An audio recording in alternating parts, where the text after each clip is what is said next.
As we move over to chapter 14, now we're looking at the western land to be divided. So on this side of the Jordan in the land of Canaan. From verse 1, these are the areas which the children of Israel inherited in the land of Canaan, which Eleazar the priest, Joshua the son of Nun, and the heads of the fathers of the tribes of the children of Israel distributed as inheritance to them. Their inheritance was by lot, as the Lord had commanded by the hand of Moses, for the 9 tribes and the half tribe. For Moses had given the inheritance of the 2 tribes and the half tribe on the other side of the Jordan, but to the Levites he had given no inheritance among them. For the children of Joseph were 2 tribes, Manasseh and Ephraim, and they gave no part to the Levites in the land, except cities to dwell in, with their common lands for their livestock and their property. As the Lord had commanded Moses, so the children of Israel did, and they divided the land. There were instructions that were given to Moses previously, before they got into the promised land, about how to divide the land up when they got into the promised land. And so now they're about ready to do that, and it's going to happen by lot. So with the guidance of the Lord, they're going to cast lots for which area is going to go to which tribe. They're only casting lots for the 9 tribes and the half tribe because, remember, the Reubenites, the Gadites, and the half tribe of Manasseh are already settled on the other side of the Jordan. One of the things you'll notice here, the wisdom of God is he knew beforehand that he would not give an allotment of land to the Levites because the Levites' inheritance is God himself. So when you take Levi out from the 12 tribes, you actually end up with 11 tribes getting land. But the math actually balances out because if you remember back in Genesis, when Jacob meets Joseph again, because Joseph was sold into slavery, and then we know he went ahead and he ends up rising up into second into command in Egypt and being able to bring relief and deliverance to his brothers who need food in the time of famine. And Jacob tells Joseph that he is taking his 2 children, Manasseh and Ephraim, as his own. And so there is no tribe of Joseph. There are the tribe of Manasseh and the tribe of Ephraim. So Joseph technically has 2 tribes under him. Because of that, it's actually 13 tribes and not 12. Scholars also talk about Manasseh and Ephraim as being half tribe. So when they come together, that becomes 1 tribe. But when you look at it here, you are dividing the land up still for 12 tribes, not 13, because Levi doesn't get an allotment of land. The land is being divided for 12 tribes, and we are about to see how that division goes. All right, so let's move on to verses 6 through 14, which talks about Caleb. Remember, Caleb was the other person with Joshua who came back as a spy when Moses sent them out with a good report. So Caleb, the Lord said, had a different spirit. So what happens to Caleb as he has been riding with Joshua for all this time? Well, from verse 6 it says, Then the children of Judah came to Joshua in Gilgal. And Caleb, the son of Jephunneh, the Kenizzite, said to him, You know the word which the Lord said to Moses, the man of God, concerning you, and me in Kadesh Barnea. I was 40 years old when Moses, the servant of the Lord, sent me from Kadesh Barnea to spy out the land. And I brought back word to him as it was in my heart.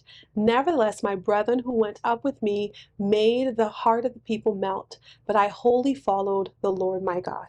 So Moses swore on that day, saying, Surely the land where your foot has trodden shall be your inheritance and your children's forever, because you have wholly followed the Lord my God. And now, behold, the Lord has kept me alive, as he said, these 45 years.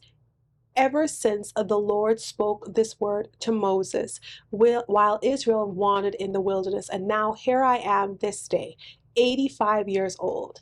As yet I am as strong this day as on the day that Moses sent me. Just as my strength was then, so now is my strength for war, both for going out and for coming in. Now therefore give me this mountain of which the Lord spoke in that day. For you heard in that day how the Anakim were there, and that the cities were great and fortified. It may be that the Lord will be with me, and I shall be able to drive them out, as the Lord said. And Joshua blessed him and gave Hebron to Caleb the son of Jephunneh as an inheritance. Hebron therefore became the inheritance of Caleb the son of Jephunneh the Kenizzite to this day, because he wholly followed the Lord God of Israel. And the name of Hebron formerly was Kirjath Arba. Arba was the greatest man among the Anakim. Then the land had rest from war. Caleb comes to Joshua, and he reminds Joshua of the promise that Moses made with him for, his right answer when he sent the spies out. And Caleb says of himself, I wholly followed the Lord my God. So his heart was in the right place. He was submitted to the Lord. He was submitted to Moses. And so now it's time for his possession. Caleb is of the tribe of Judah. So we're going to see that Judah is the first tribe that actually begins to get allotment. And Joshua, he honors the word that Moses gave to Caleb, and he allows Caleb to take this possession of this area.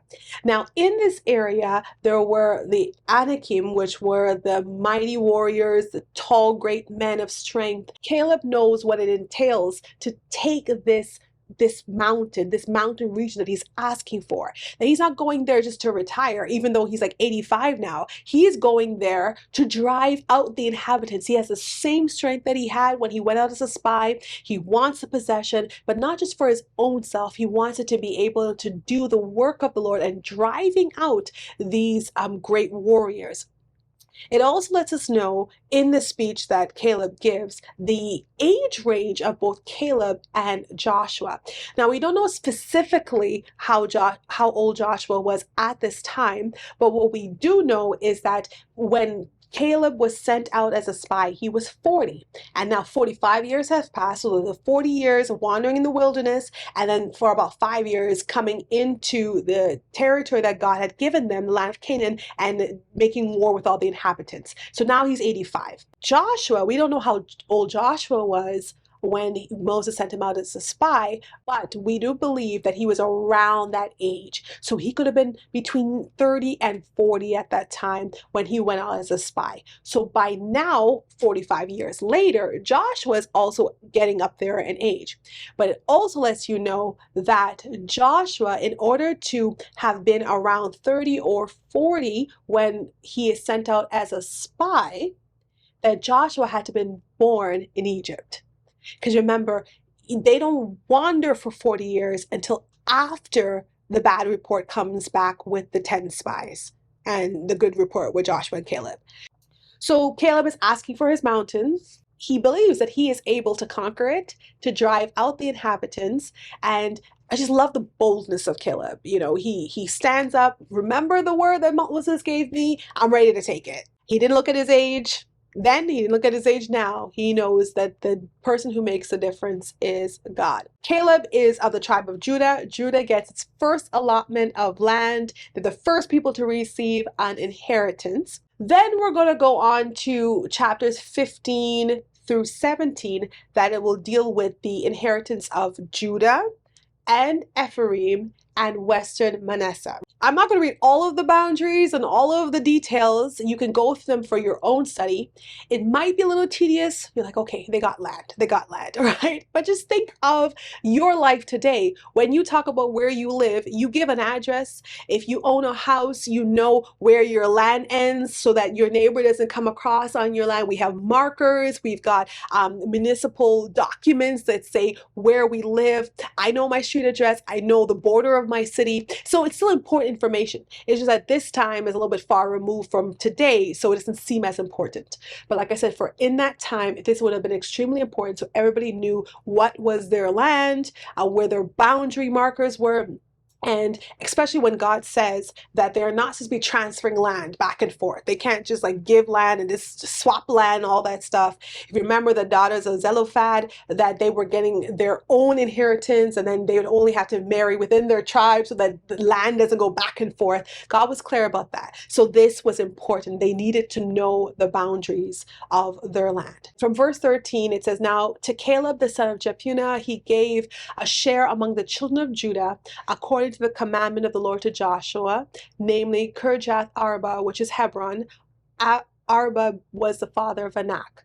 Caleb drove out the three sons of Anak from there, Sheshai, Aiman, Talmai, the children of Anak. Then he went up from there to the inhabitants of Debir. Formerly, the name of Debir was Kirjath Sepher, and Caleb said, He who attacks Kirjath Sepher and takes it, to him I will give Akash, my daughter, as wife. So Othniel, the son of Kenaz, the brother of Caleb, took it, and he gave him Akash, his daughter, as wife.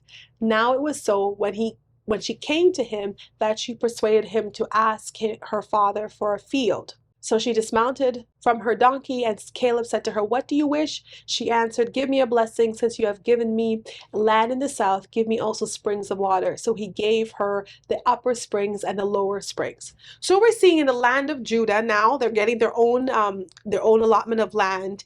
And Caleb, he got his mountain region, and he is also telling others, if you go and take your land and you drive out the inhabitants, I'll give you my daughter.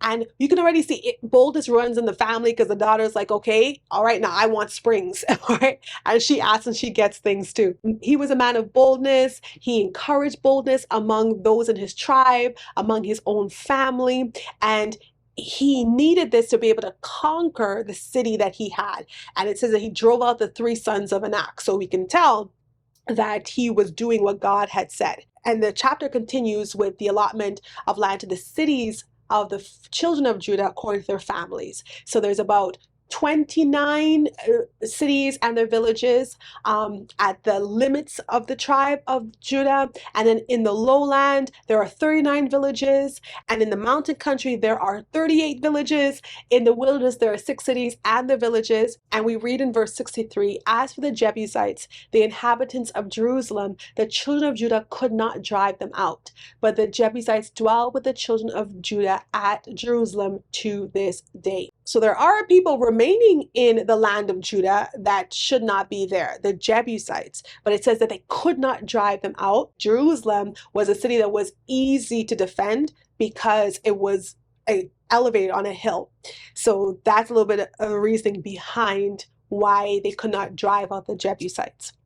And as we move over into chapter 16, now we're going to look at the inheritance of the sons of Joseph. So you have Ephraim and you have Manasseh. Now I got to pause right there to just highlight an interesting fact. Just remember, when Joseph is sold into slavery, he goes through this process, a difficult process, until he gets to a place of prominence where he's going to assist the Pharaoh in giving a strategy so that Egypt will not perish in the time of famine. So he rises in prominence to basically second in command in Egypt, and he is seen as the deliverer of Jacob and Jacob's family. He says that, what the enemy meant for evil, God has turned it for good. He has sent him ahead so that many would be saved alive. And so we see that in Joseph. And now we have a descendant of Joseph, which is Ephraim, his son. And from the tribe of Ephraim, you have Joshua. And now Joshua is the leader. He's also instrumental in Israel receiving their inheritance. We went from Joseph, who had 2 sons, Ephraim and Manasseh, and then the next deliverer we're going to see is Moses, and Moses is of the tribe of Levi, and that's important that he's from that tribe because it is that tribe that's going to be the priestly tribe, and that's going to be the tribe that has no allotment of land, right? And then we're seeing the deliverer move from like Moses to Joshua back to the house of Joseph.